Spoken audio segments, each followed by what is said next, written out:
BlueMetric is mission-ready water.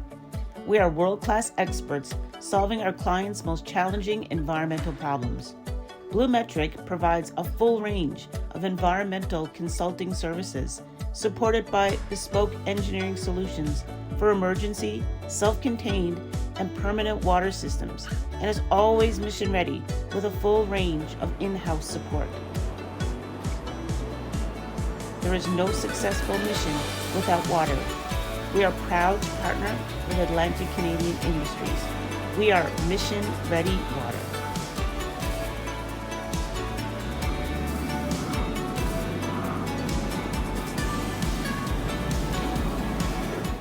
I'm Alan Dale from Gale Force Winds. And I'm Hannah DeGeer from BlueMetric. And Ray Jonkers from Merlin Tech. I got to tell you, it's amazing to be here in the beautiful city of St. John's, Newfoundland for Maritech 2024. A lot of great conversations happening already. Absolutely. A lot of people engaged in the technology of the marine sector. Ray, why don't you tell us a little bit about what you do? I started a company called Merlin Tech Management and Engineering a little over 3 years ago. And it involves quite a few things. It's about bringing people together. It's got some 3 or 4 key areas. One would be data analytics. One is teaching, both the industry and academia, working with defense, and even reaching out as far into the energy sector and do some optimization of their microgrids. Ray, what was your journey to get here? Like, what's your background and all this stuff? So good, yeah. 23 years in the military. I spent 8 years as a mechanic, stoker. Then I transferred over to an engineering officer. Did 23. I'm sorry. It'd be 15 years marine engineering, and lots of opportunities in the military. I was fortunate enough to get a master's in mechanical engineering. Served aboard some of the frigates that are still around today. Okay. Aging platforms, lots of need for engineering and all sorts of work there for sure. And then I spent the last 19 years in industry. I've worked with aerospace and, of course, industries and companies connected with the marine industry, of course. And so that's been interesting. So I've got a pretty good foundation in the different sectors and kind of a broad area in marine engineering and different companies. But 3 years ago, I decided, okay, I'm gonna put my shingle out and see what I can do and see how that unfolds. And it's been great so far. So there you go, man. You started on the plates, as they say. Right? Yes. You started on the plates of the engine room and worked your way up here. What are you most excited about for Maritech 2024? I would say meeting people. I'm a guy that likes to connect the dots and not just on relationships and helping industry, but also with the young people in the organization. I think it's really important. I do teach through Dalhousie and St. F.X. Some courses. One of the courses is optimization, and some of the people I meet there, I think we have about 20% women in the class. Okay. They've gone on to work in some pretty great organizations. Some of the organizations that are here. Can you maybe talk to us about the jobs that your students are going for after they're finished in your courses, and what your sort of recommendations and advice are for those younger folks? Yeah. I'll start with the last part. Is my recommendations would be listen to the people once you get out there. You're in the academia world, but it doesn't mean you know everything, and they get that. And so I think it's and maybe it's from my background I bring that, but I think it's important to listen to the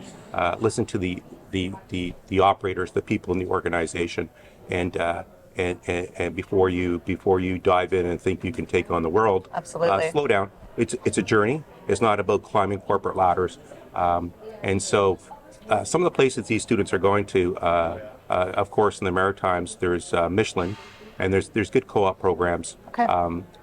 ISI, Urban Shipbuilding Incorporated, and some other ones like Lockheed Martin, Ultra Electronics. Okay. And some of the people you'll see here actually.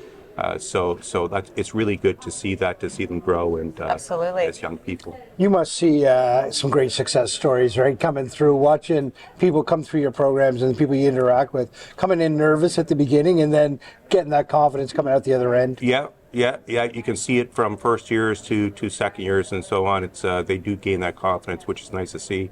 And I think part of it is working with getting out there in industry, getting a chance to stretch their legs and be out there and maybe bring some good tools to the table in terms of what they've learned in the courses. So, yeah. You mentioned 20% female representation in your classes and your courses. Can you speak about maybe what you're doing or what your associations that you're associated with are doing to increase that number?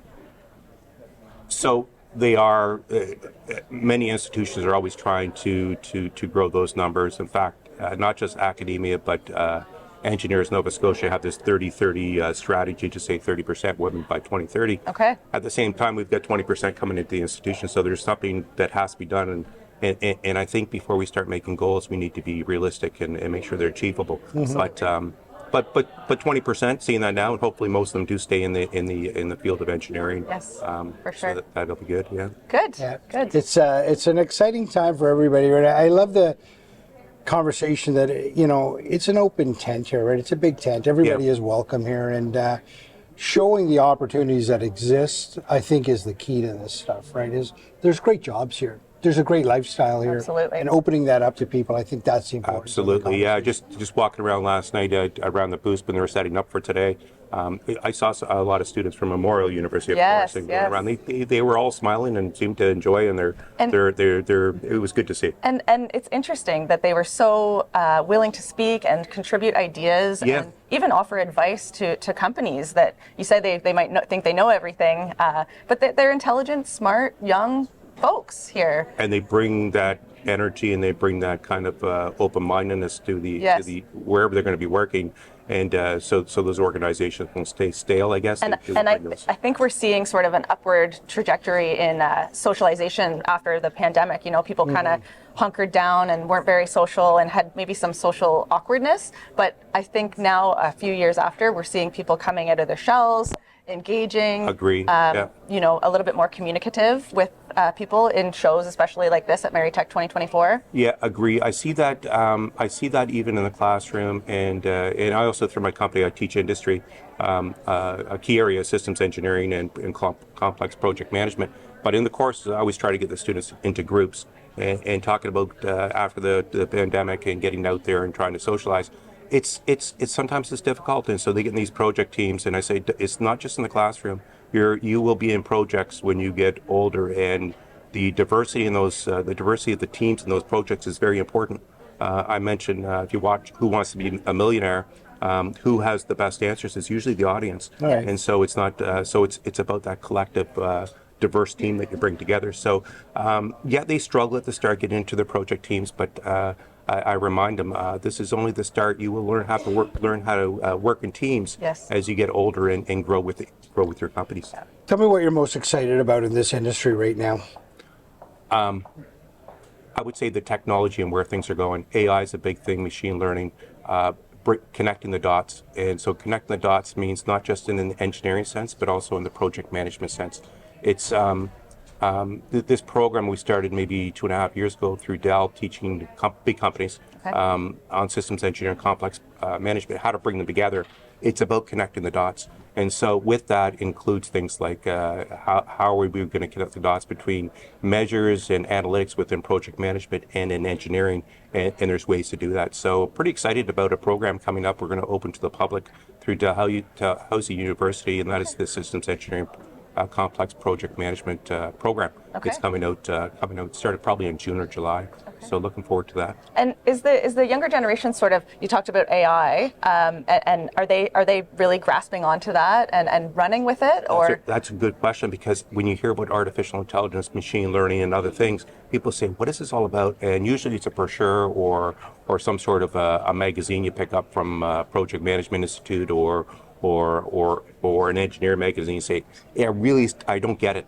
And so what I bring to the table is, even in the second year courses, is I say, what are some tangible examples? Let's work through a problem where we can make machine learning work. Absolutely. And so that's where the light goes on. They say, I thought this was really difficult, and it kind of it was a black box and kind of fuzzy. And I say, no, it's not that hard. Yes.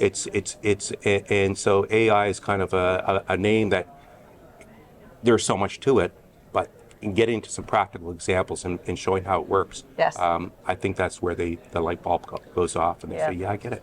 Listen, an absolute fascinating conversation. Thanks for being in this conversation with us and giving us your perspective. There's little doubt, man, you started on the deck plates in the engineering spaces with the Canadian Navy, and you're a PhD and you're teaching kids about AI. Fantastic. Drake would summarize it best, man. You started from the bottom, now you're here. Right on. Thanks, so. Thank you so much. BlueMetric is your partner and works with Atlantic Canadian industries and organizations who are concerned about the water health of our planet and the people who inhabit it in an environmentally and culturally sensitive manner.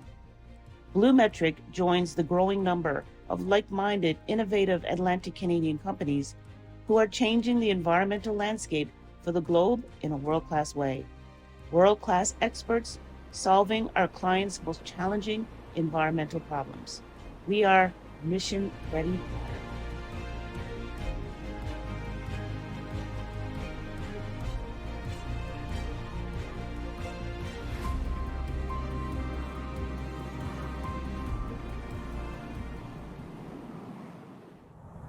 Water.